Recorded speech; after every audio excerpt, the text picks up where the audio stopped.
बाल कांड, अयोध्या कांड, अरण्य कांड, किष्किंधा कांड और सुंदर कांड के बाद आज हम लोग बात करेंगे रामचरितमानस के शौर्य और पराक्रम से भरपूर लंका कांड के बारे में। सुंदर कांड के अंत में सागर राम जी से कहते हैं कि आप मेरे ऊपर सेतु बनाइए और लंका की ओर प्रस्थान कीजिए। लंका कांड की शुरुआत में नल और नील द्वारा समुद्र पर सेतु बांध दिया जाता है। यही समय होता है जब श्री राम रामेश्वरम में भगवान शिव की स्थापना कर उनसे विजय का आशीर्वाद प्राप्त करते हैं। श्री राम सेना सहित समुद्र पार हो गए। श्री राम के आगमन की बात सुनकर रावण की व्याकुलता बढ़ने लगती है। मंदोदरी के समझाने पर भी अहंकारी रावण राम से बैर बनाए रखता है। हे प्रिय, सुन, तूने व्यर्थ में ही भय मान रखा है। बता तो, जगत में मेरे समान योद्धा है कौन? वरुण, कुबेर, पवन, यमराज, यहाँ तक कि काल को भी मैंने अपनी भुजाओं के बल पर जीता है। फिर तुझको ये भय किस कारण उत्पन्न हो गया?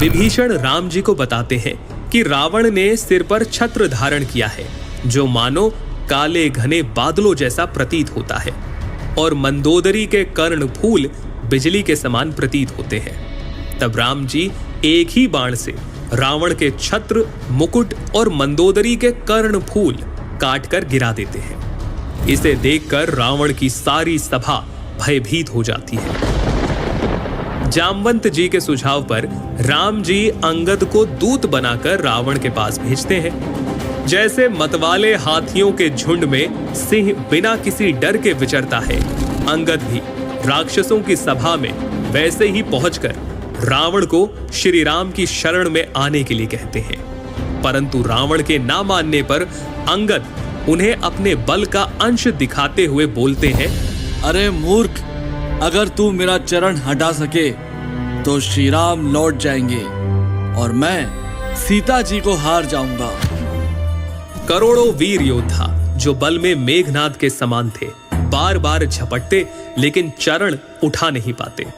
रावण भी जब प्रयत्न करने के लिए सिंहासन से उठकर आता है, तब अंगद कहते हैं, मेरे चरण पकड़ने से कोई बचाव नहीं होगा। अरे मूर्ख, तू जाकर श्री राम जी के चरण क्यों नहीं पकड़ता? कपि बल दे कि सकल ही अनहारे,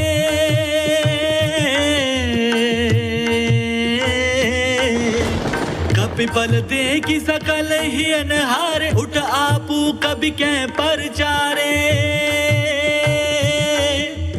कहत चरण कहि बाली कुमारा, मम पद गहना तोर उबारा। शत्रु के बल का मर्दन कर बालीपुत्र अंगद श्री राम के पास वापस आ गए और इसके बाद युद्ध की तैयारियां शुरू हो जाती।